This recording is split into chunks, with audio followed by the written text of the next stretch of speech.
Dear all, very warm welcome to this next lecture of our lecture series, Stockholm Plus 50, 5 Decades of Global Environmental Governance. Last week, we learned about global water governance and that global water governance has an environmental, economic, and social dimension.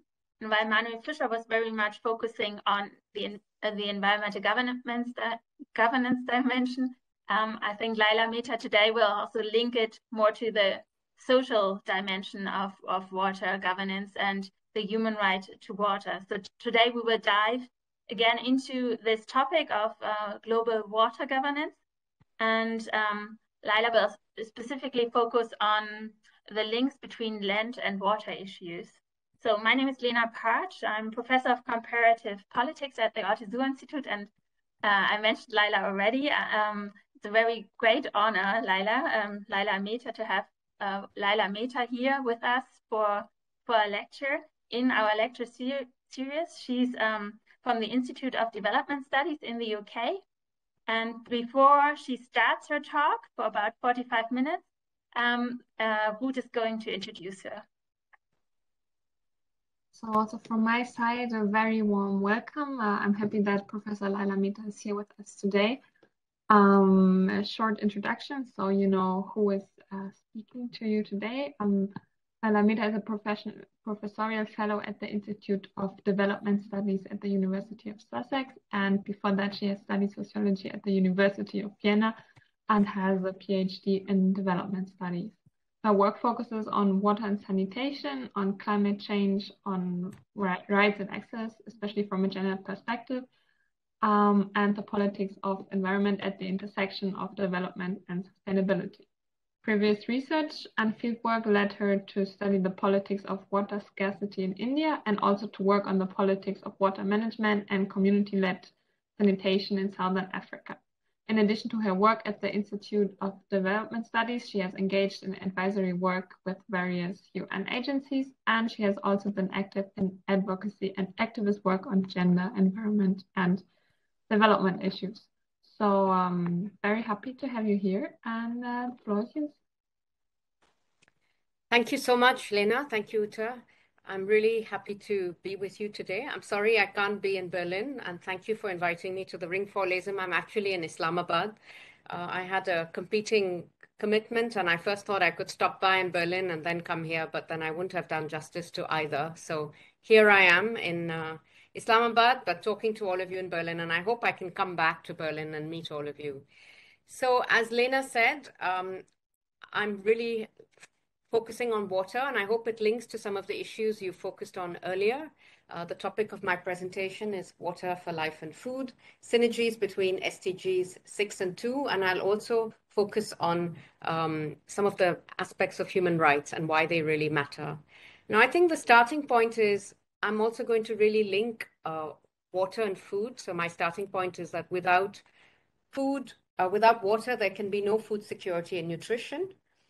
And that's really, really critical. And I'm going to make these linkages between water and food, between the SDGs for water and food, and also focus on a social justice perspective. Next slide, please. So I'm going to draw on this report, which was done for the UN system, for the high-level panel of experts on food security and nutrition. And we were asked to spell out the linkages for water and food. And like with many, many UN processes, a lot of what we wanted to put in actually got weeded out. It was a very exciting process, and I'm very pleased that some of the recommendations actually called for strengthening the rights, and a lot of the governments accepted that. But a lot of the tricky political governance questions were kind of sanitized. So then we decided to do our own book, me and my co-authors, and this talk is sort of based on that. And I think the starting point is that water is essential for food security. And when you actually look at agriculture accounts for most freshwater withdrawals. So we're talking about 70%. Now we know, and as you've already probably heard in this lecture series, there are competing demands on water like other resources, and it's very stressed. And there are challenges and multiple linkages. So I think I'm going to tease out some of these linkages and also highlight some of the contestations around water. Next slide, please. So what is different about the lens that I'm going to take today? Firstly, as I said, it's based on a UN process, and I think it was one of the first comprehensive efforts to bring together water, food security and nutrition, FSN, beyond a kind of typical agricultural lens. So we also looked at nutrition, we looked at multiple linkages.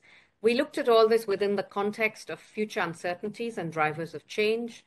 And I think our starting point was really to question some fundamental issues around the crisis, around the scarcity of water and food, and also the metrics. We're hearing today also a lot about the food crisis and what it means.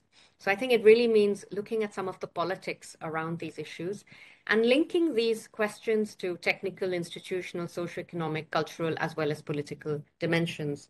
And as Lena said, since you're talking a lot about governance and environmental governance, this lens also looks at the politics of governance systems, some of the mismatches between local and global, but also some of the lack of coherence between different frameworks, be they around water, land, and food, they're very disconnected, or even the human rights lens, which is very, very disconnected. And we look also at intersections between rights to water and food.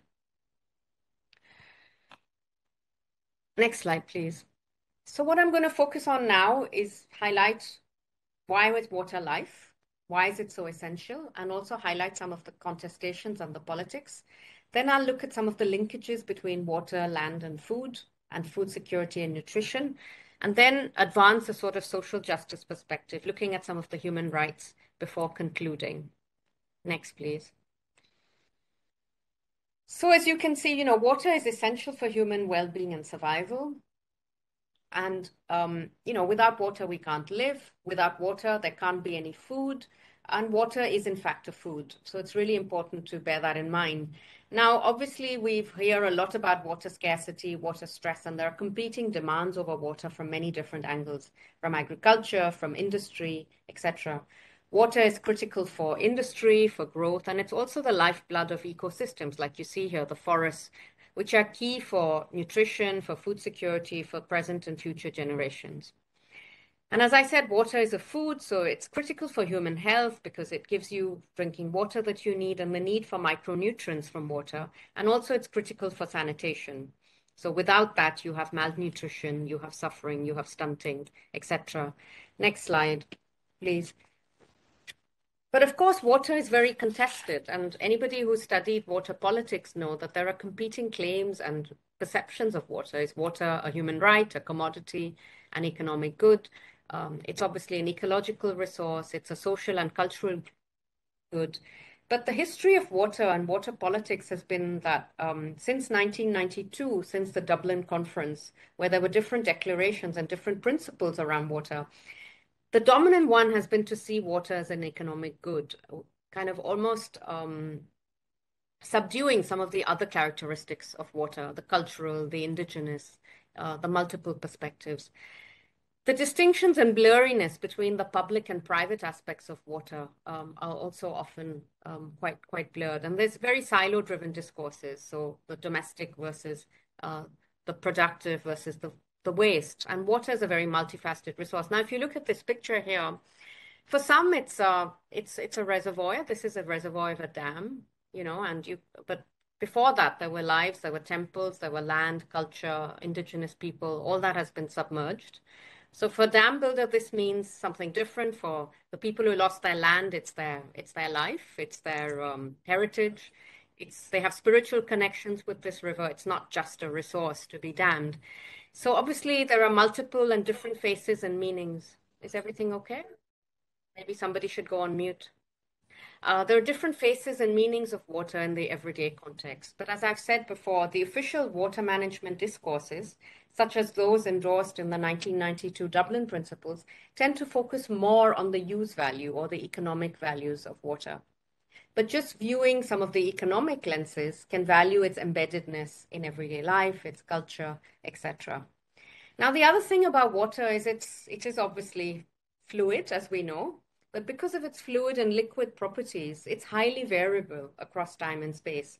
And its state and variability depends on temperature, rainfall, soil, moisture, irrigation.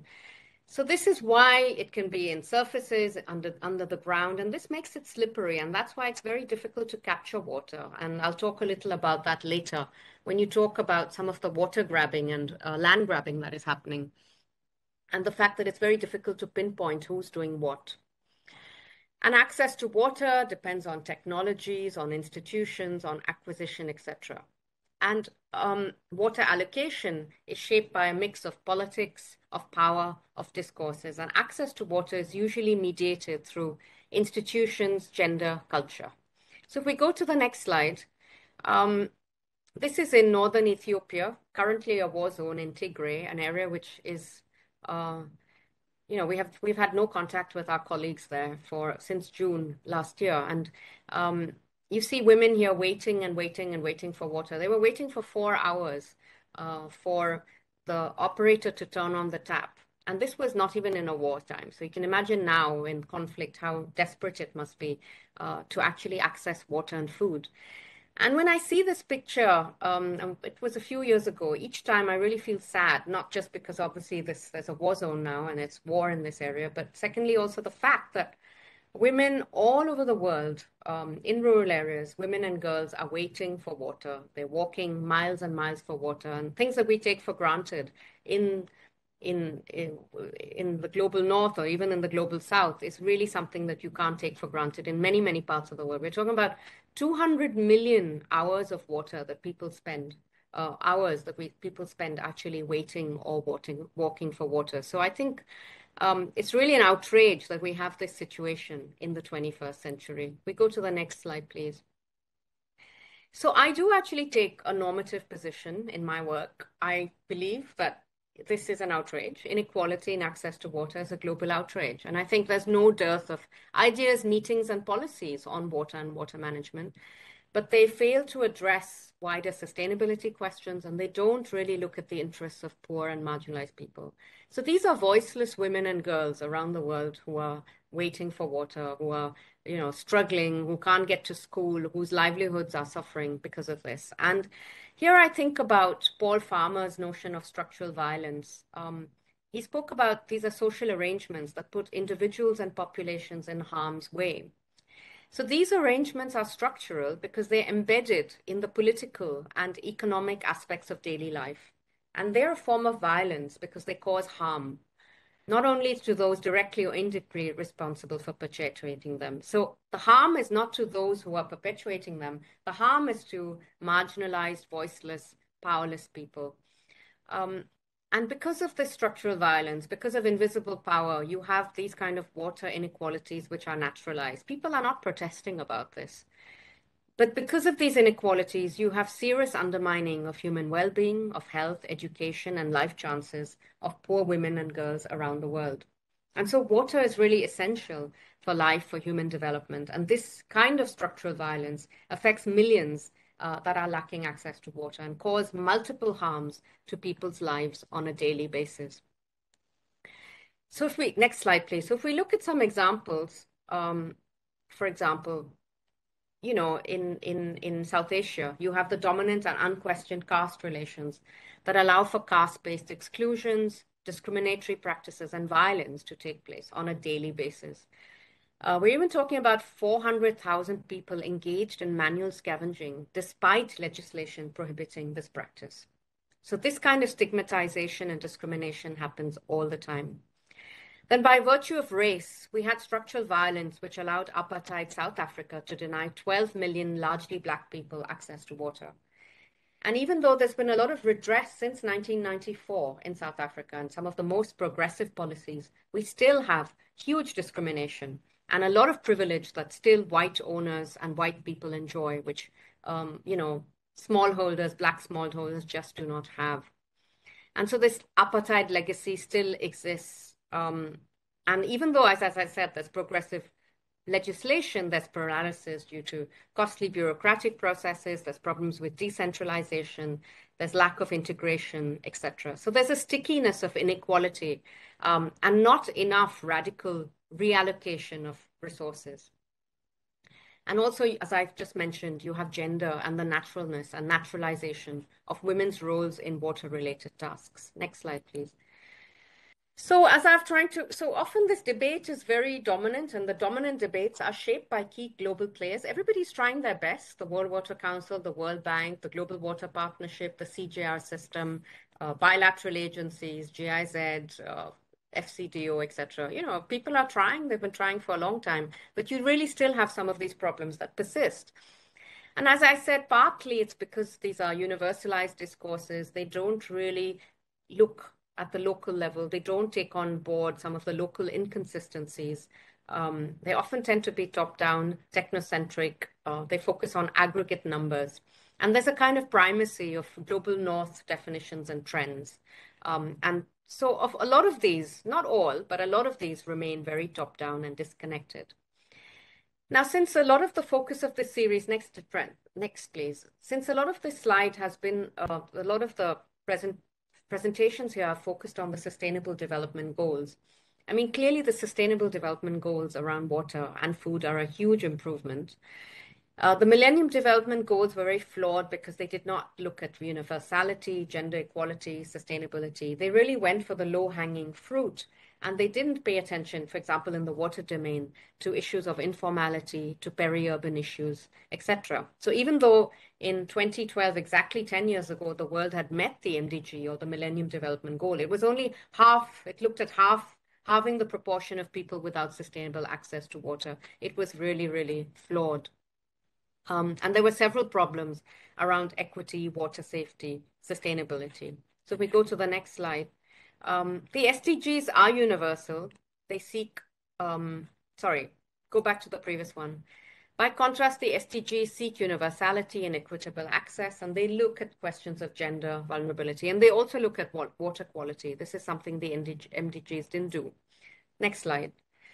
But of course, you know, as with all indicators, there's a huge number of them, and it's possible problems with monitoring and tracking. There's a huge SDG industry, and there's clear lack of mechanisms around accountability. But of course, the SDG around water is a huge improvement.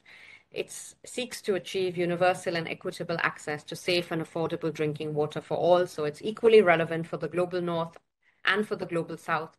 And even in the global north, it's really important because there's lots of exclusions.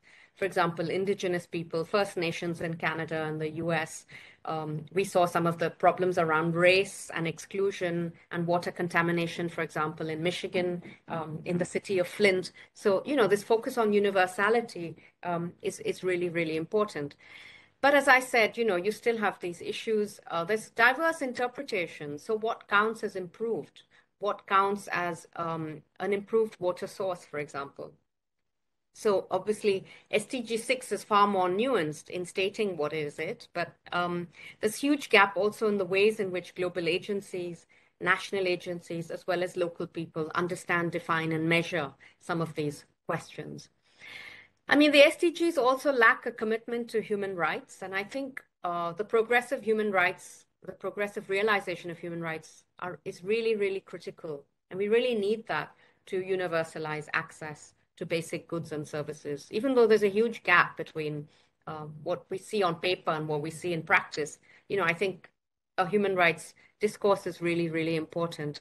And the SDGs also don't really look at some of the power imbalances that create some of these water, food, and sanitation crises in the first place. Next slide, please. So let me now try and highlight some of the linkages between water and food security and nutrition. Next.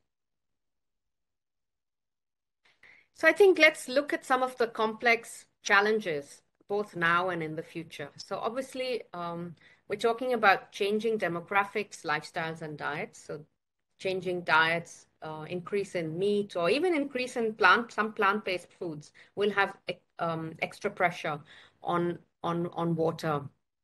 I've already spoken about the competing demands between agriculture, energy, mining, manufacturing.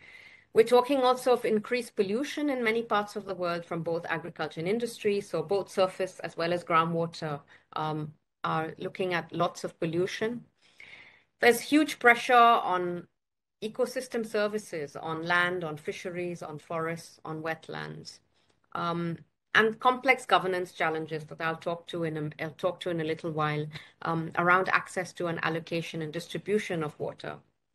You also have processes of commodification of land, water, and food.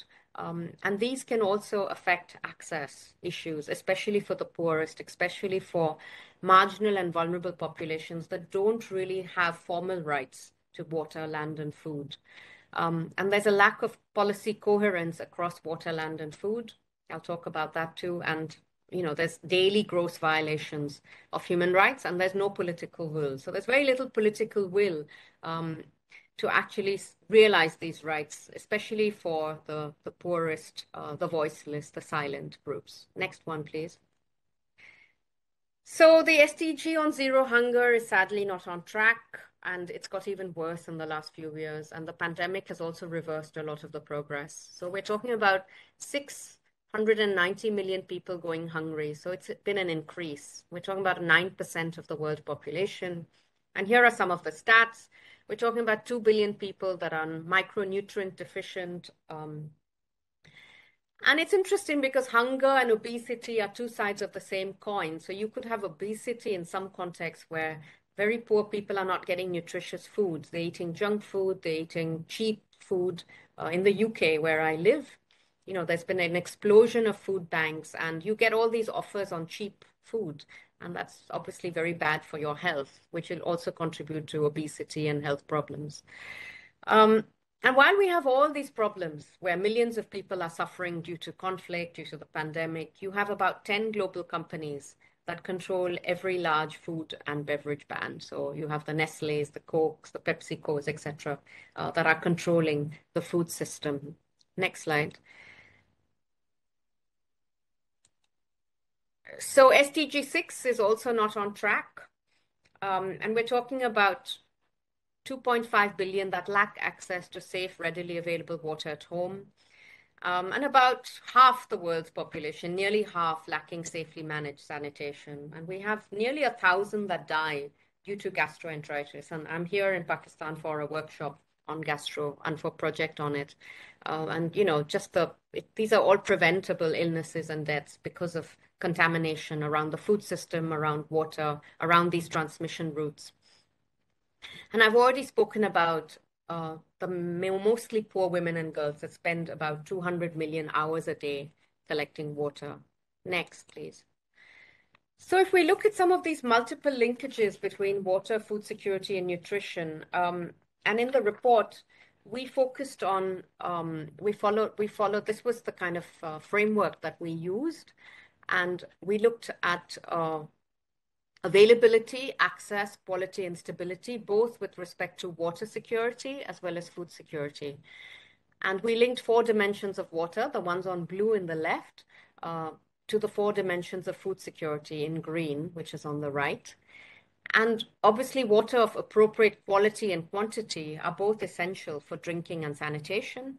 And, water is key for food production, also for fisheries, crops, and livestock, as well as for feed and non-food crops. And as I've already said, irrigated agriculture uses about 70% of water withdrawals daily. And it's not just enough to have water.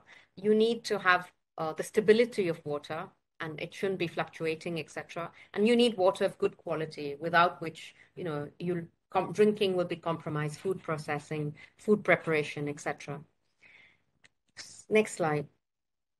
So we're talking about a lot of variation across the regions. And, when you look at stats like this, you will really see, oh my God, it really looks very, very different across the regions, and that's true. But I guess I want to just say very importantly that I believe there's enough water and food to go around. And the 2006 UNDP report is very important because it rejected the neo-Malthusian notions of scarcity as well as food security. So at a global level, annual renewable freshwater resources are adequate to meet human needs. But still, as you see here, rainwater, surface, and groundwater resources are very unevenly distributed across the globe, both within regions as well as within country. And there's a lot of variability. But of course, these global portraits say little about human-induced land water changes, as well as socio-political issues that cause water scarcities. So this means we need to go beyond some of the physical volumetric aspects of scarcity to also look at economic and socio-political dimensions. So next one. So if you look at this slide, that little marble is the amount of fresh water we have for human consumption. So it's actually very, very little globally. And when you look at that, you'll think, oh my God, we're running out. We're talking about a huge crisis. And indeed, climate change, water wars, famine, oil threats, all of these are appearing as news stories. And resource scarcity is linked with simplistic narratives such as population growth, growing environmental conflict, etc. But I think we really need to understand and unpack what we understand by water scarcity. And it's obviously, if a picture like this is alarming, but I'm trying to argue that we need to go beyond looking at things like this. Next slide, please. So this is a dominant portrayal. You have the red, which is the physical hotspots of physical scarcity. And then you have the purple, which refers to areas where there's a lot of water, but basically there's not enough infrastructure. So that refers to economic water scarcity. So basically there's not enough infrastructure. So that's why they often say we need to have more water resource development. So these are two aspects of scarcity, which are really important, but next slide, please. But I guess what I'm trying to argue is that if we only focus on the physical aspects or the volumetric aspects, we're going to ignore the socio-political processes that I've spoken about so far. And a lot of the solutions that are put forward can increase control over the resource, can also dispossess local users. So just focusing on issues of equity is not enough. We also have to look, just focusing on questions of efficiency is not enough. We also have to look very much at equity. And the solutions, often science and technology are evoked as solutions, but they're not neutral. They're always political choices. What solution am I putting forward? Is it a large dam? Is it microhydel? Is it drip irrigation? So all these solutions are going to be politicized and political, and these are political choices. And usually powerful players will promote their own solutions and interests, and to the neglect of local perspectives as well as experiences. And in some ways, one can use notions of scarcity to colonize the future in particular ways. And this kind of naturalizes scarcity and makes it permanent. If we go to the next one. Next one. Okay, so if you go to the next, that's a repeat. I thought I'd removed it. So I want to now in the last part, the last part of the talk, how much time do I have? Okay, so you still have almost 20 minutes. Sorry. Oh, okay, brilliant. Okay, so that's great.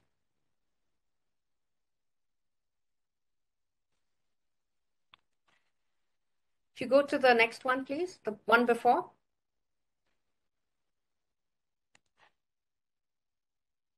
Yeah.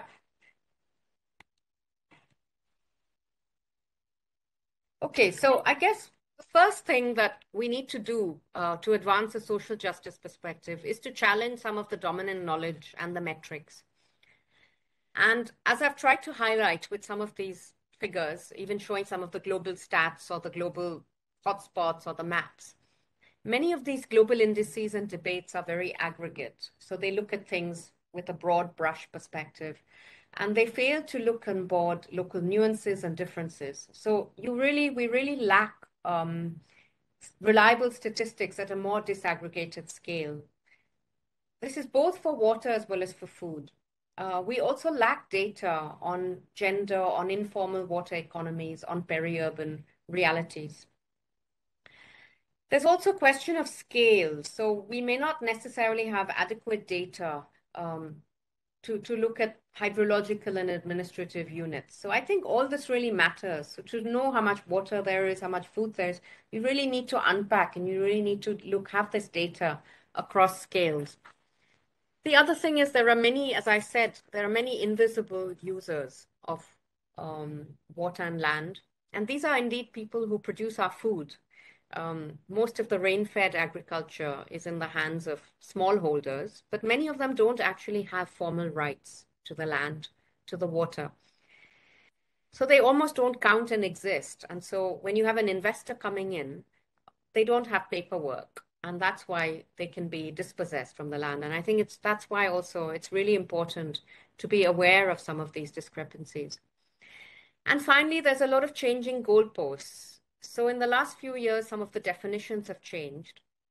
So there was the idea of improved sanitation versus safely managed sanitation. So until a few years ago, we were talking about 2.4 billion that lacked access to safe sanitation. But now it's 4.5 billion, simply because the definition changed. So 2.4 billion versus 4.5 is a lot, but that's because the definition changed. Now, it's very good that in this case, the definition changed, because we know that we have a lot of work to do. And we're talking about, almost half the population of Earth that lacks this kind of thing. But when you constantly change the goalposts, it can also be very, very challenging. So let's go to the next one. So if we look at some of the inequalities now in availability, access, quality, and stability, as I've already said, there's tremendous variation between water abundant and water scarce countries. And climate change and climate variability is going to increase these tensions and also undermine availability even more. Now, I've already spoken about some of the issues of access. In terms of quality, pollution will also lead to ill health, poor nutrition, and affects the ecosystem. And usually people who are forced to consume water that is of poor quality are going to be poor people. So people who are in informal settlements, in slums, in poor areas where regulation is bad, where industry can flout laws, legislation, they are the ones who are going to really be undermined and affected by poor water quality. And finally, climate change is going to affect all of us, of course. And, in Germany, you had floods, very bad floods last year. But this is what people in the Sundarbans in Bangladesh go through almost on an annual basis. But obviously, there's going to be a lot of changes to the water cycle because of climate change. And also this is accentuated by food trade regimes. And we're seeing that right now, where food prices have really gone out of control because of the war, because again of monopoly, etc., and wider politics. Next slide, please. And I've already spoken about the gender injustices that take place. And so we're talking about 200 million households in sub-Saharan Africa who collect water from unsafe sources, more than 30 minutes from their home. And I'm always struck by the fact that the Sustainable Development Goal believes that if a woman walks 30 minutes, a 30-minute round trip is considered to be fine. I mean, how many women or girls in Germany would be willing to walk 4 times a day for 30 minutes with 20 kilos on their head to get water? So, but this is fine for the Sustainable Development Goals, for women and girls in poor countries in sub-Saharan Africa, South Asia, etc., to do this. So I believe that the current SDG targeting does not allow to prioritize access for the poor and marginalized. Now, even when we're looking at water management, agricultural water management, there are gender imbalances because women are less likely to get access to or benefit from the use of irrigation services, credit, etc. And it's, simple measures can help increase the reach, benefit, and empowerment of women. But we haven't, you don't find governments and donors that are really looking at gender in agricultural issues. It's more around domestic issues. Next slide, please. So now let's turn to the last part, looking at some of the governance issues.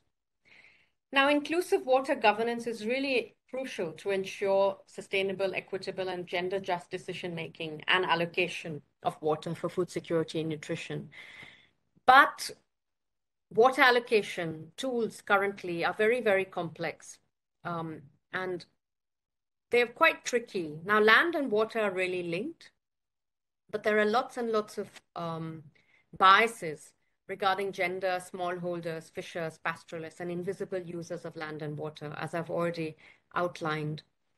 Now, often water reform processes, large-scale acquisitions, overlook and threaten customary and informal rights, and this can affect their food security. lot of women's entitlements are often recorded as belonging to the male head of household. And, this is a huge gender bias. And removing this would also have a huge impact and would make a big difference.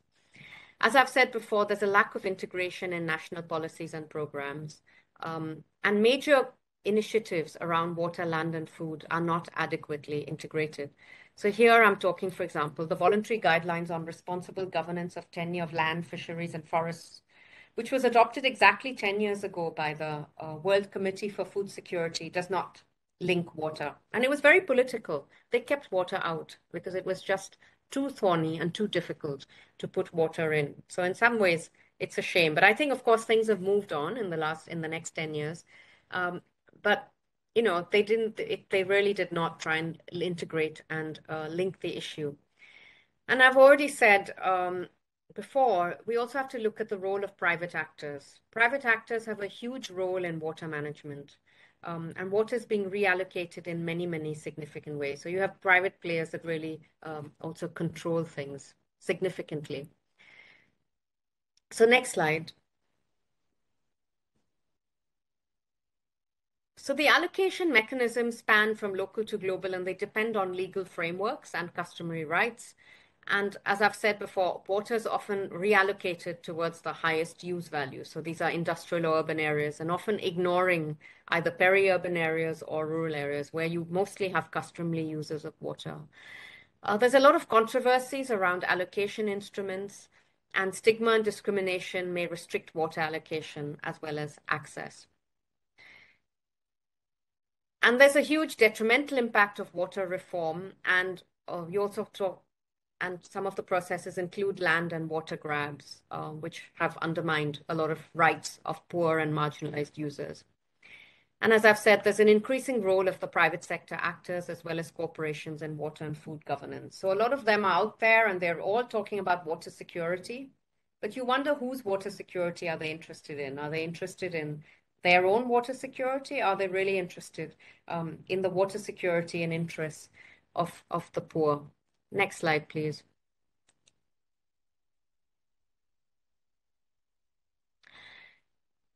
So, there's been water reform, and water reform has been taking place a long time. And the 1992 Dublin Principles included, amongst other issues, as I said, making water an economic good. They also had good ideas around participation, around the role of women, etc. Integration is a big thing in water. For example, integrated water resource management, IWM, is widely implemented, but it remains very unclear and abstract. And it's quite top down. So it's, really taken off. A lot of countries reform their water policies, especially in sub-Saharan Africa and Southern Africa, etc. I've done some research there in Southern Africa, and we really saw that it's very, very top down, very abstract, and a lot of local users haven't really benefited at all. And some of the other water reform has, and some of the tricky and sort of thorny issues include water pricing. Water pricing is very important because a lot of people don't pay for water, but make sure that you're actually pricing the big users of water and not the small ones, because a lot of the small, poor people are spending a huge amount of their income on water, and that is really not right. So I think one really has to get that right.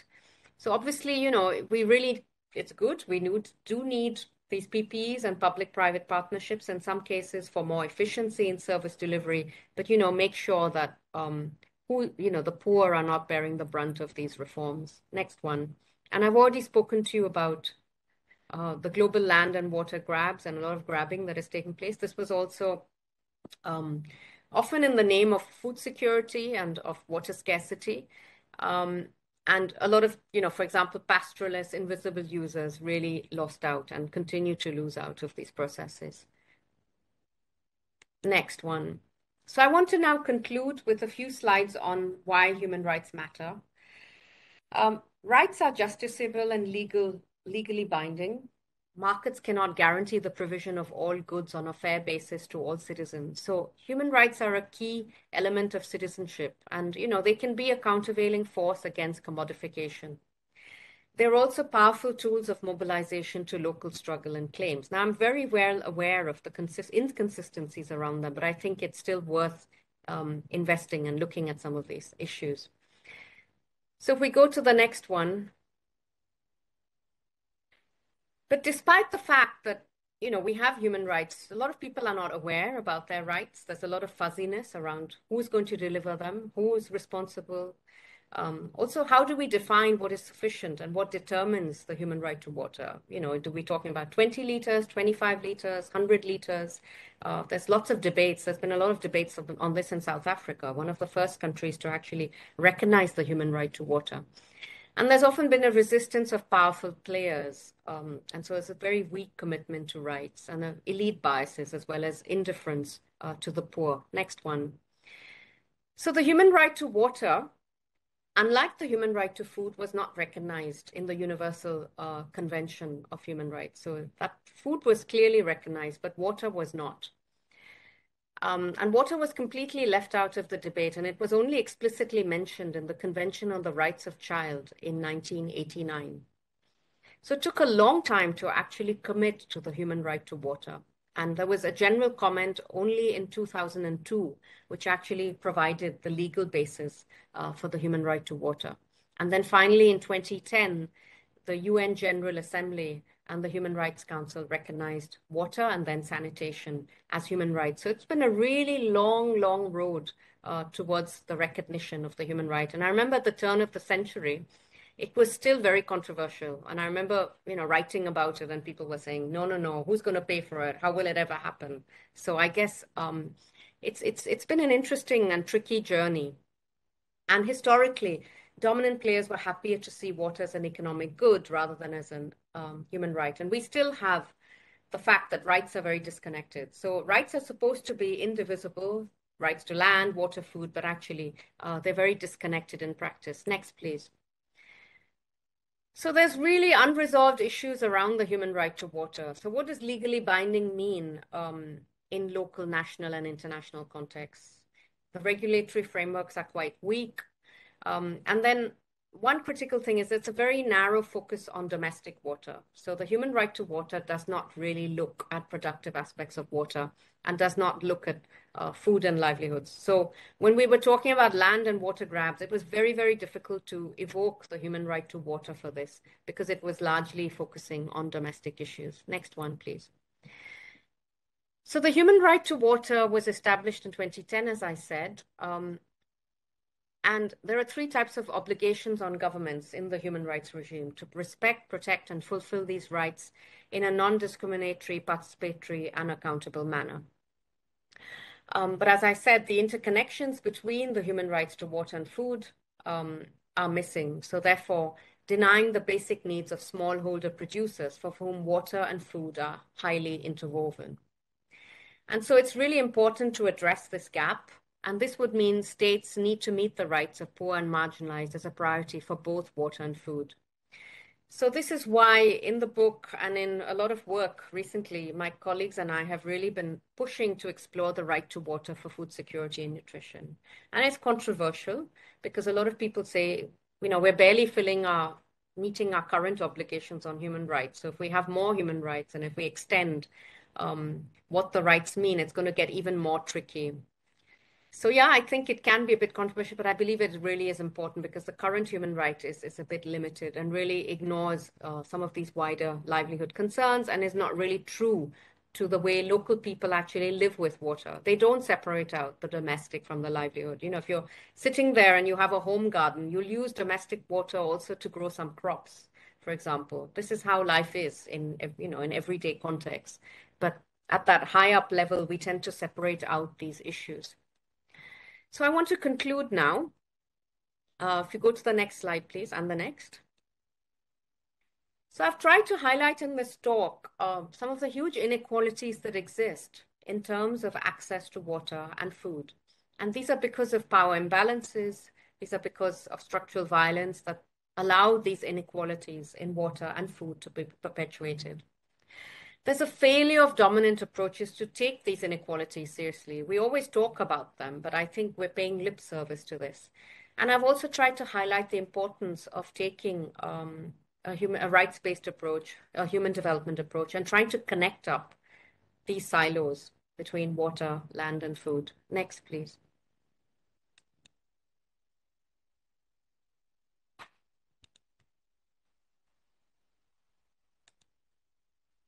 If you go to the next one, no, sorry, before that. Yeah, next, sorry. Sorry. Yeah, this one? No. Yeah. Yeah, this one? Good. Okay, sorry. So what I'm trying to show is overcoming gender biases can improve food production and nutrition, and it's really important to try and improve gendered access across water, food, and nutrition. I've tried to highlight that it's really important to address the gaps between human rights to water and food, and this can improve outcomes for poor and marginalized people.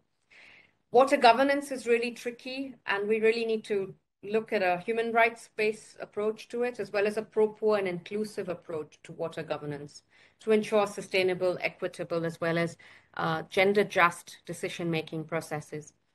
And finally, I also spoke about some of the flaws in framing and the way we conceptualize the issue, but also the fact that we need better data and metrics for targeting interventions that could support poor women and men. Next. So there are lots of contradictory issues and unresolved issues around the rights to water and food, and states as well as global institutions behave in quite contradictory ways towards poor and marginalized people, and this continues. We really need to integrate land, water, and food. But as I'm trying to, I think despite the contradictions in implementation, the fight is worth it. So I think it's worth fighting for rights, even though, there's lots of problems with them. And I'll be the first one to acknowledge that. Because we can use rights to hold powerful players to account. Rights can help in justiciability. And unless these imbalances are addressed, the Sustainable Development Goals, as well as future water policies or future food policies will not deliver. They will fail. So rights are really only realized through struggle. And I think it's a long road to struggle. So we just have to keep at it at different levels, whether it's students like yourselves or policymakers or academics, scholar activists, or indeed, the social movements that are out there all the time, really fighting for their access to water, land, food, etc. So thank you. And I'm sorry that I couldn't manage this myself, so I was often a bit behind. So I'm sorry about that, but thank you. Yeah, you see the clapping already, so thank you very much, Lyla, for your insightful and enlightening presentation on the SDG 2 and 6 and human rights. I think we could all take a lot from your presentation. And to benefit a little more from your expertise, I would like to open the floor to the audience now to let them ask their questions and maybe go a little bit deeper into the discussion. So for everyone who's in the WebEx room, you can raise your hands, and when we call your name, you can turn on your camera and your mic and ask your questions. And for everyone following the live stream, you can write your questions in the FAQ section, and then these questions will be forwarded to us. Yeah, so let me see in the chat who might have asked some questions already.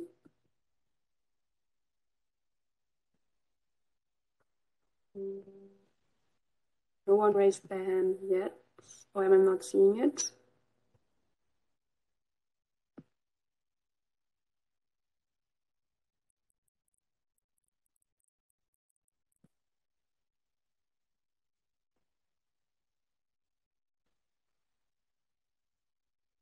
Rosa. Oh, sorry. Yeah, sorry, now I see them. Exactly, yeah. Rosa, please go and ask a question. Yeah, thank you, Professor Mehta, for your presentation. I found that was very interesting. And I have a question concerning the kind of levels we're talking about, because you mentioned that it's very important to have this universal approach, so to tackle water and find the parallels in different regions. But at the same time, it also seems important to navigate the local level more.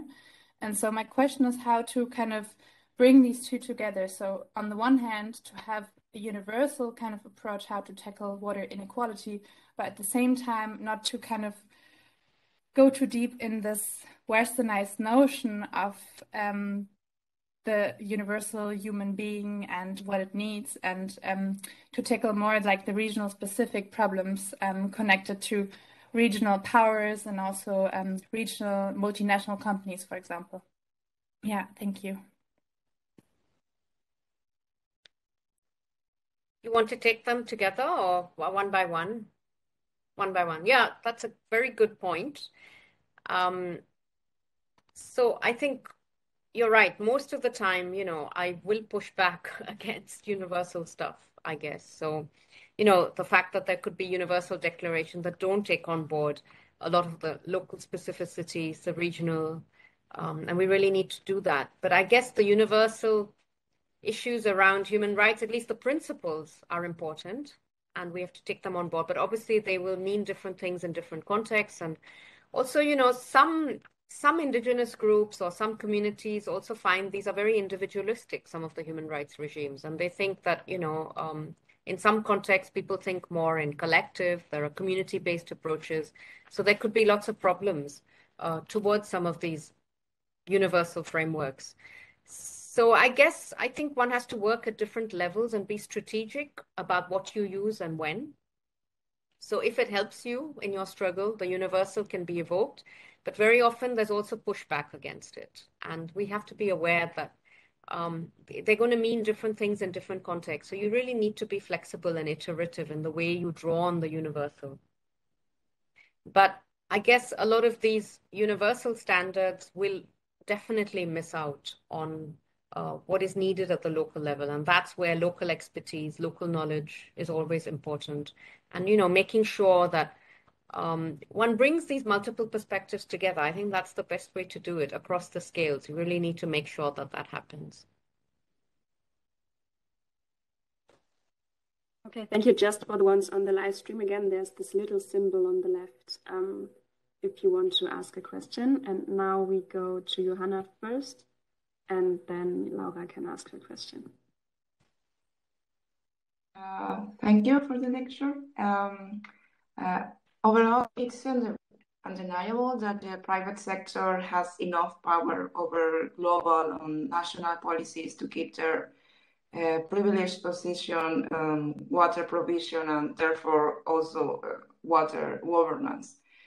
And since you've highlighted this need to have a human rights approach to water governance in order to achieve SDGs, I wanted to ask is it possible to follow a human rights approach to water governance and at the same time to introduce market incentives as a way to make corporations accountable and ensure that their actions don't make access to water more unequal?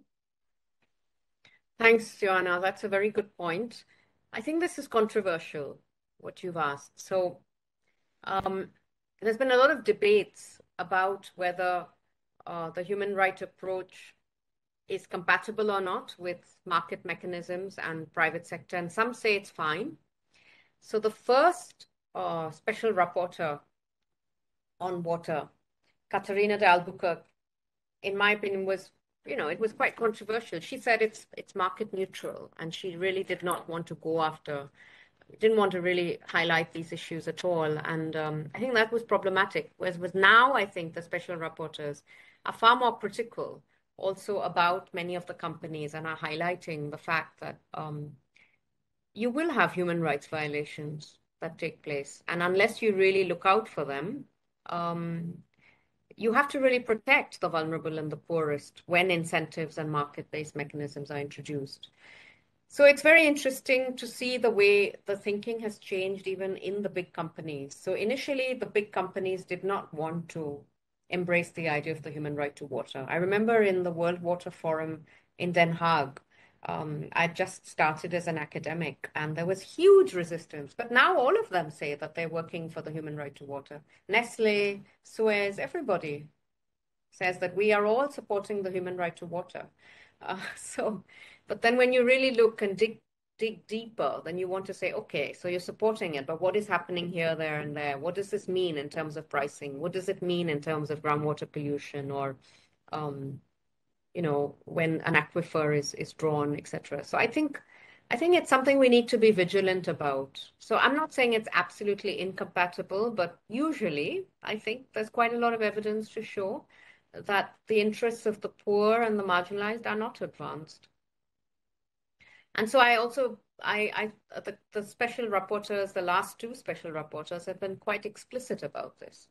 But initially, I think the debates were a bit fuzzy in the water sector. I mean, Lena and others may want to add. So please feel free to jump in if you want to complement what I've said. Whoever, we can just have more of a discussion. We don't need to have a kind of question answer here. If anybody wants to add.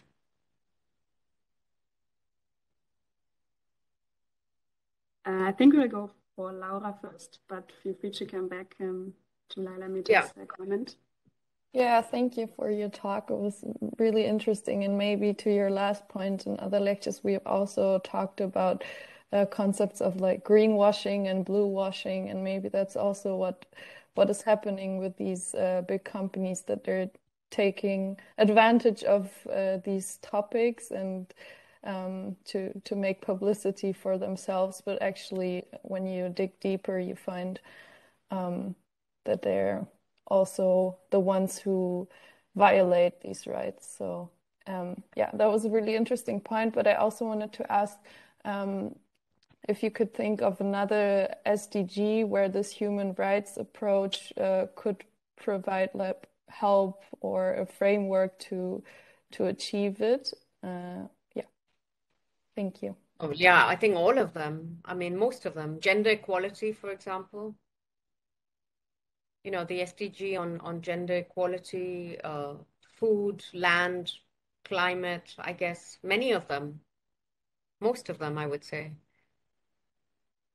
But it's interesting that the SDG framework didn't really embrace the human rights one. And I think if they really brought them together, it would be interesting to see, you know, if that could have pushed things more.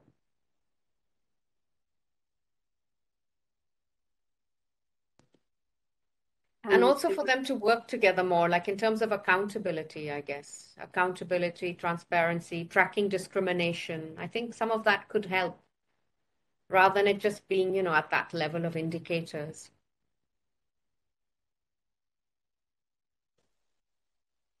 Laura, you still raised your hands. Did you want to go back on that or ask a new question? Anybody wants to add to this or with other examples? I mean, you've got the book on the SDGs, so you can... Do you think that the human rights framework can help with some of the other ones that you have in the project? Lena.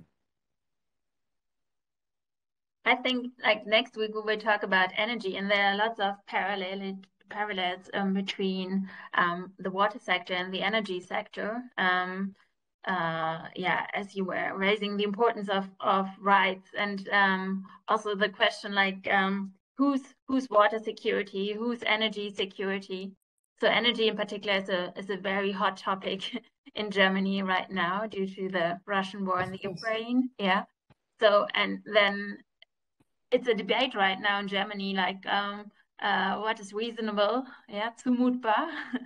And I just had to think about it, like when you were discussing or outlining like how many rounds of water a woman has to do in sub-Saharan Africa to get the water for her family, and that 30 minutes walk is reasonable, yeah, and then compared to what is not considered reasonable in terms of energy security in Germany right now. I think there are interesting parallels here. Yeah. And I see Felix nodding. So Felix, maybe you want to continue? No, my question was about something completely different, but I was just thinking that it's very accurate because like everyone's scared of like being cold in the winter, but I guess being cold for one night or for a few nights is better than, yeah, carrying water for 3 hours a day.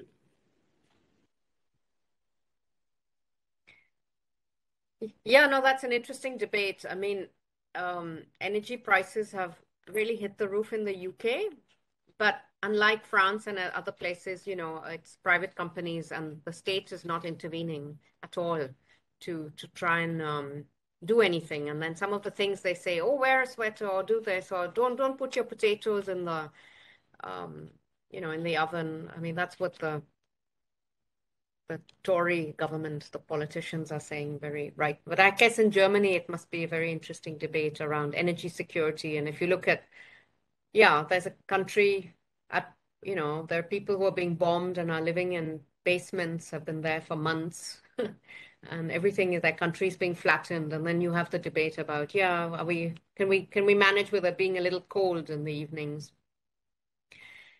And Laura, you were talking about the greenwashing, and the blue washing. So, some of the biggest polluters and some of the big companies doing into coal, etc., are now all into clean, green energy and, because of climate change, and they're into mitigation. So you have the Adanis in India, who basically destroyed so much of the coast and have destroyed mangroves and destroyed the livelihoods of pastoralists, of fishers, of small farmers in many parts of the coast in Western India, who are now green. So they're doing their solar parks, but the solar parks are also going to dispossess people, and they're funding a gallery in the British Museum on the future of energy. So that's greenwashing for you.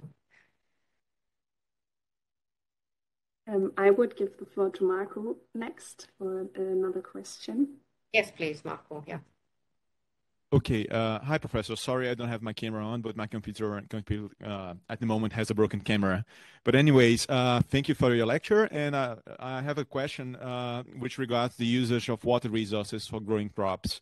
There's a considerable part of the users of water resources for growing food that can actually be farmers growing, for example, water inefficient crops or crops that consume much more water than it's actually necessary to ensure food security.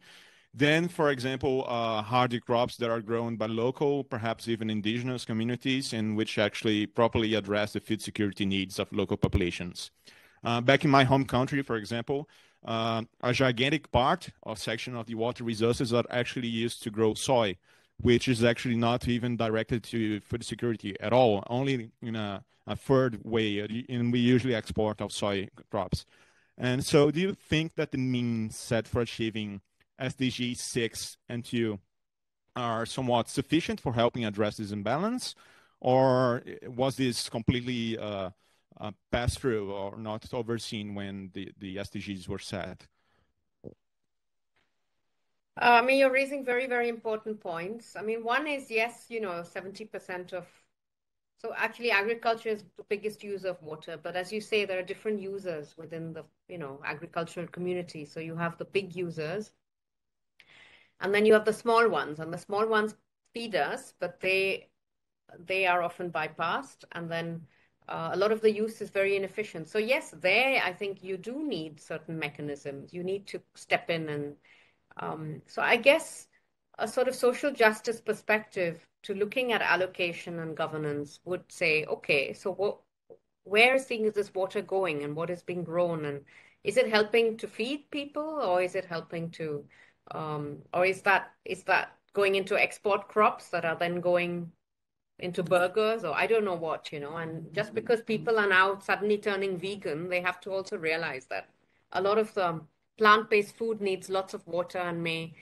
also dispossess people from lands in Brazil or in other countries. So I guess there's a wider politics around that we need to be mindful of, and disaggregate between the different uses of water for agriculture. And I'm not sure. I don't know whether the SDG conceptualization, it probably didn't, no, because it's very differentiated, and maybe it did, maybe it didn't. And that's where, we have to really disaggregate some of these issues. Professor, may I ask just another question on the same line? Yeah, please. And yeah, of course. Do you think there's, in the past few years, been somewhat of a shift in discussion, as in allowing local communities to actually participate in drawing those policies for designating water resources? In some places, yes, and in many places, not at all. So I think there are some good examples, maybe, but I think largely, most local communities would not be involved in drawing because of many of the policies would be drawn up in the capital or in far off places. But there will be some good examples. And if I think of anything, I'll let you know in the course of the hour. Okay, thank you so much. Then I think it was Felix with the next question, right? Or it's over? Yeah, it was me. I was wondering about one fact that you talked about is that the integrated water management is very top-down, and that is obviously a point of criticism. So I was wondering if, this criticism extends to the whole SDG framework. Is the whole framework top-down as well? And if that is the case, then I would wonder how can, this bottom-up process be facilitated? Like, how can a framework, international framework, potentially even be created where that local knowledge will be included? Because it's, to me, seems a bit difficult, because these things have to be always adapted to the situation locally. So I think that's a great challenge, but it also sounds very important, because obviously it doesn't make sense that central body makes all the decisions on a local level. That's not that's to the detriment of the people that live there. So I would be wondering if you would have any idea how that could be facilitated. I mean, yes, so let me just distinguish. So IWRM had a very different history to the SDGs. So IWRM sort of arose in Dublin, but then also you had the European Framework Directive, which rolled it out. And then you had a lot of donors catching on to it. And then they rolled it out in different countries, and countries reformed their policies. So that was really pretty top down. Yeah. And while a lot of the principles are really important, in practice, they're very difficult. But I mean, it's still a good concept. It's a nirvana concept, as Francois Moll has said. Nirvana is very difficult to attain, but we want to get there. But along the way, in our research, we found lots and lots of inconsistencies, especially when we were doing the work in Southern Africa, because, you have the apartheid legacies, you have racial legacies, you have a lot of contestation around tenure. You have overlapping arrangements between formal and informal. So it's very messy, the reality on the ground. And that's why it was really, really difficult to implement. But there's a big religion around it. And a lot of people, even in Southern Africa, have made it their own now. It's wrong to say that it's just come from the global north, because, you have the water net, and you have lots of people who really believe in it and want it to happen. So they've almost kind of adopted it as their own, and they really, are trying to realize it with all the inconsistencies. Now, the SDGs, don't forget that when the SDGs were being formulated, there was massive consultation. The MDGs were just developed in a cellar somewhere. Some experts got together and came up with the MDGs. But I think with the SDGs, there really was a lot of buzz. So you had obviously the global experts, but you also had lots of national consultation, and you had NGOs involved. And, these are really universal principles that people want to realize. And there is something compelling about that. There is something nice about it. So let's not deny that there was a lot of buzz. You had even local activists. You had all kinds of groups coming together to come up with the SDGs. But yes, they are still, they can be top down, and they can be there. As I said, there's this whole industry. But on the other hand, who can deny that these are all very important principles? Though, of course, that we can be critical about some certain aspects, and I highlighted with respect to water, the indicator that, yes, it's okay for a woman to walk for 30 minutes, the round trip, and she could be making 5 or 6 trips a day. I mean, for me, that's outrageous, But there are other principles that are really good. So I would say, don't throw the baby out with the bathwater, but let's be aware of the inconsistencies. But I would say definitely the SDGs is a huge improvement and very different from IWRM or even the MDGs.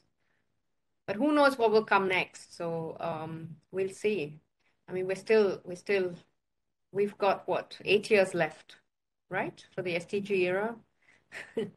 So we'll see if history repeats itself or what comes next. Yeah, maybe I can make a remark. I wonder, Please on the one hand, it's good that we acknowledge that water is limited, freshwater resources are limited, but this then also allows the economists to declare that water is an economic good. So a counter concept was the human right to water, yeah. And I still wonder, like now it's accepted somehow that water is an economic good and a human right at the same time. While in the past, the human right to water was always seen as a counter concept to water being an economic good, yeah. So somehow human right to water has been co-opted by the private water industry. Would you agree? And yeah, and I wonder, like, what are the counter concepts today? What are the alternatives? We always call for local participation, but we do not really see it realized. And especially, I mean, like governments of the global south are worried that if we emphasize the environmental dimension too much, then we forget about the social dimension. So somehow the SDGs try to integrate it all. But then, of course, powerful actors can use these global goals to their advantage. And yeah, so you mentioned the voiceless women in Tigray, yeah, and I think it's so compelling because we hear about the war in Ukraine, but we don't hear about the war in Tigray and what happens there. So how can we give a voice to these voiceless people, and how can we ensure that the human right to water is actually implemented besides our emphasis on water being an economic good and a limited resource? Yeah, so these are all very great points. I'm not sure I have answers to all, but I think, yes, I think you're right. And I didn't want to in the talk highlight that it's an either or. Obviously, water is everything. And, you know, it is an economic resource and a human right. And now, as Lena also said, it's also been co-opted. So as I said, you know, the Nestle's and all are also, everybody's working towards the human right to water. So does that mean that it's now become a bit bland, or it's, so I guess the thing is the alternative concepts, I mean, I'm not trying to put, from one, I think, so one alternative we were trying to present in the book and also the paper we're doing for your project is, one is it's not just one thing to declare it, but obviously, you know, realize it and acknowledge the politics. So that's the first point. The second is also try and integrate them. They're very siloed. So, you know, push it to really look at these different issues together, because there are so many disconnections the higher you go. But, you know, a pastoralist or a farmer sitting in Malawi is not going to distinguish between my water for my food or for my water drinking, etc. So yes, the SDGs try and integrate them all, but maybe fail. So I guess we have a responsibility. Those of us who have some convening power, maybe, or we just have to keep saying the same things. We have to repeat the same messages all the time. Even if it's boring, you know, highlight the injustices. Even if we sound like a broken record, highlight the injustices. Hold the powerful to account. Push them, name them, shame them. I think those are things we need to do. And also, you know, these are all these invisible atrocities that are going on. So I'm really, for me, the war in Tigray, I've been really very stressed about it, because we have a project there and I've not had any contact with partners. And then you look at the difference between the attention given to Ukraine and also some of the racist kind of statements that were coming out initially, you know, when the Ukraine war started. And if you look at the differences in the treatment of white refugees versus black or brown refugees in Europe. So I think we just have to keep calling it out. And of course, maybe, you know, one could say, what's happening in several countries, Afghanistan or Ukraine, are so-called internal matters. You don't have an external aggressor, but still, you do have an external element there too. And I think, you know, one can call these issues out more. And I think that's what we just have to do. And as you're also saying, you know, highlight the inconsistencies. I wish I were in Berlin, because I would love to engage with some of the debates in Germany around, you know, the energy issue, or around some of those the whole politics around it. So maybe sometime we can have a coffee or a glass of wine in Berlin and discuss all this there. Yes. Good. The floor is yours. Thank you. Yeah, I have a question somehow drawing on that shift of importance somehow. And I was wondering how you would explain this difference between the importance of water over the past 50 years. Why was there this idea to get away from this economic pathway and somehow focus on the human rights direction? I mean, the multinational companies could have stuck to what they have been going on with in the past. So how would you say how was this happening, and was there something that also was particularly surprising for you in the development of the importance of water in the past? Well, I mean, it's important to bear in mind that the idea of water as an economic good also didn't come from nowhere. We were talking about first a very supply-oriented paradigm. So it was about the government and others it was a supply oriented, so it was supplying water largely from the state. And because, there were so-called inefficiencies, and because there was a huge gap, and there was also this water decade of the 80s, then in 1992, they said, no, let's shift things. We need to value water. But the value that they highlighted was more the economic as opposed to the cultural, the social, etc. So it kind of moved from a supply-oriented paradigm to a demand-oriented paradigm. And it was interesting because alongside Dublin, there was also the New Delhi conference, which actually advanced a far more social justice perspective. But sort of the Dublin one persisted. So the Delhi one was some for, what was it? I'll come to it in a minute. But we did a ideas bulletin on it, and it was some for all, basically. That was it was important, like for all. It was actually advancing a universal perspective. But then the kind of demand management of Dublin kicked in. And and then in the beginning, I guess the reason why there was resistance to human rights is probably several. One was, if it's a human right, who's going to pay for it? So this idea that if it's a human right, we'll have to deliver it. And that's going to be tricky. So who will fund it? But I mean, human rights doesn't mean they're going to be available for free. That's not what the human rights principles are about. So maybe that was a bit of, so that was this whole debate. A lot of states, a lot of companies felt that, oh my God, it'll open up Pandora's box. But then I guess because things were changing, everybody had to embrace them. And then that means also co-option and maybe dilution. Thanks, Lyla. I hear you say that we need to better understand injustices in the first place, and to understand power asymmetries that are at the core of these injustices before we can talk about solutions.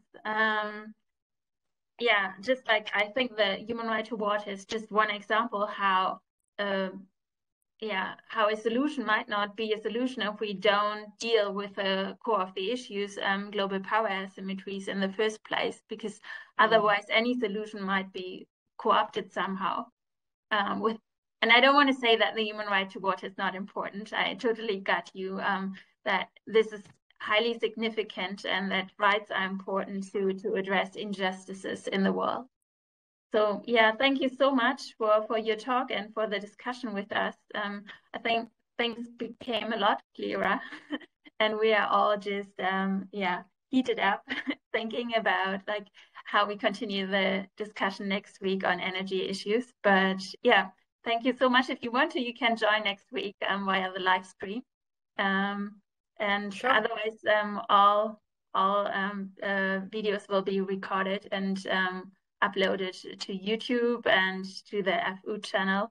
Thank you so much, Lyla. I wish we could have coffee or wine now together in Berlin, but we will do that another time. Thank you so much. Thank you so much. Thank you very much. It was great to be with all of you.